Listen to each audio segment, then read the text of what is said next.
ಇತ್ತೀಚಿನ ದಿನಗಳಲ್ಲಿ ನಡೆಯುತ್ತಿರುವಂತಹ ಒಂದು ಚಟುವಟಿಕೆಗಳ ಹಿನ್ನೆಲೆಯಲ್ಲಿ ಈ ಒಂದು ಕಿರು ಬಂದರುಗಳ ಒಂದು ಸೆಕ್ಯೂರಿಟಿ ತುಂಬಾ ಇಂಪಾರ್ಟೆಂಟ್ ಅನ್ನುವಂತ ವಿಷಯ ನಮಗೆ ಮನಗಂಡು ಕರ್ನಾಟಕದಲ್ಲಿ ಒಟ್ಟು 12 ಕಿರು ಬಂದರುಗಳಿದ್ದು ಅದರಲ್ಲಿ ಮಲ್ಪೆ ಅತ್ಯಂತ ಮುಖ್ಯವಾದ ಮತ್ತು ಸೂಕ್ಷ್ಮವಾದಂತಹ ಒಂದು ಕಿರು ಬಂದರಾಗಿದ್ದು ಇದರಲ್ಲಿ ಅತಿ ಹೆಚ್ಚು ಮೀನುಗಾರರು ಬಳಸುವಂತಹ ಒಂದು ಫೆಸಿಲಿಟಿ ಆಗಿದೆ.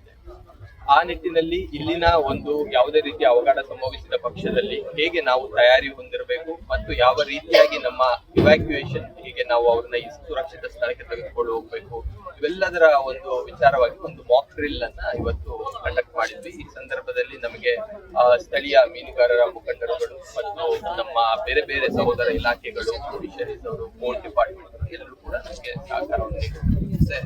ಈ ಒಂದು ಡ್ರಿಲ್ ಈಗ ಮುಖ್ಯವಾಗಿ ಇಲ್ಲಿ ಯಾವುದೇ ರೀತಿಯಾದಂತಹ ಒಂದು ಫೈರ್ ಅಗ್ನಿ ದುರಂತ ಸಂಭವಿಸಿದ ಪಕ್ಷದಲ್ಲಿ ಹೇಗೆ ನಾವು ಅದಕ್ಕೆ ರೆಸ್ಪಾಂಡ್ ಮಾಡಬೇಕು, ಫೈರ್ ಸರ್ವಿಸಸ್ ಅವ್ರನ್ನ ಹೇಗೆ ಕಾಲ್ ಮಾಡಬೇಕು, ಅವ್ರು ಹೇಗೆ ಬಂದು ರೆಸ್ಪಾಂಡ್ ಮಾಡಬೇಕು ಅನ್ನೋದು ಅದೊಂದು. ಮತ್ತೆ ಗಾಯಾಳುಗಳನ್ನ ಹೇಗೆ ತಕ್ಷಣದಲ್ಲಿ ಅವರಿಗೆ ಮೆಡಿಕಲ್ ಟ್ರೀಟ್ಮೆಂಟ್ ಹೇಗೆ ಕೊಡಿಸ್ಬೇಕು ಅನ್ನೋದು ಅದು ಇಂಪಾರ್ಟೆಂಟ್.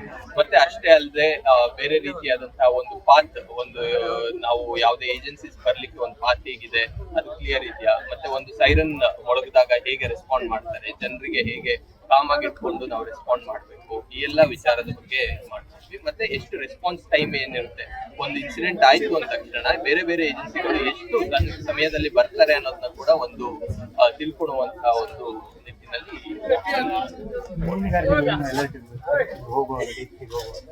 ಮೀನುಗಾರರಿಗೆ ನಾನು ಈಗಾಗಲೇ ಬ್ರೀಫಿಂಗ್ ಅಲ್ಲಿ ತಿಳಿಸಿದಂತೆ ಈ ದಿನಗಳಲ್ಲಿ ಮೀನುಗಾರಿಕೆಗೆ ಹೋಗುವಾಗ ಒಬ್ಬೊಬ್ಬರೇ ಹೋಗಬಾರದು ಅನ್ನುವಂತ ಒಂದು ನಿರ್ದೇಶನವನ್ನು ಕೊಟ್ಟಿದ್ದೀವಿ. ಅವರು ಗುಂಪುಗಳಲ್ಲಿ ಹೋಗ್ಬೇಕು. ಅಟ್ಲೀಸ್ಟ್ ಒಂದು 2 ರಿಂದ 3 ಸಣ್ಣ ಸಣ್ಣ ಬೋಟ್ಗಳು ಹೋಗುವ ಸಂದರ್ಭದಲ್ಲಿ 3 ಬೋಟ್ಗಳು ಒಟ್ಟಿಗೆ ಹೋಗ್ಬೇಕು. ಸೊ ಅದೊಂದು ಸೆಕ್ಯೂರಿಟಿ ಥ್ರೆಟ್ ವಿಷಯದಲ್ಲಿ ಅದು ಇಂಪಾರ್ಟೆಂಟ್ ಇರುತ್ತೆ. ಮತ್ತೆ ಅಷ್ಟೇ ಅಲ್ಲದೆ they are ice and years of coastal security ಅಂತ ಹೇಳ್ತೀವಿ. ಸೊ ಅವರು ಸಮುದ್ರದಲ್ಲಿದ್ದಾಗ ಯಾವುದೇ ರೀತಿಯ ಅನುಮಾನಾಸ್ಪದವಾದ ಚಟುವಟಿಕೆಗಳು, ಅನುಮಾನಾಸ್ಪದವಾದ ಬೋಟ್ಗಳು ಕಂಡು ಬಂದ್ರೆ ಅಥವಾ ವಸ್ತುಗಳು ಕಂಡು ಬಂದ್ರೆ ತಕ್ಷಣವಾಗಿ ಕೋಸ್ಟಲ್ ಸೆಕ್ಯೂರಿಟಿ ಪೊಲೀಸ್ಗೆ ತಿಳಿಸುವಂತಹ ಕಾರ್ಯವನ್ನು ಮಾಡಬೇಕು ಅಥವಾ ಹತ್ತಿರದ ಕೋಸ್ಟ್ ಗಾರ್ಡ್ ಅವರಿಗೆ ತಿಳಿಸುವಂತಹ ಕಾರ್ಯವನ್ನು ಮಾಡಬೇಕು. ಸೊ ಈ ರೀತಿಯಾಗಿ ನಾವು ಎಲ್ಲರಿಗೂ ಒಂದು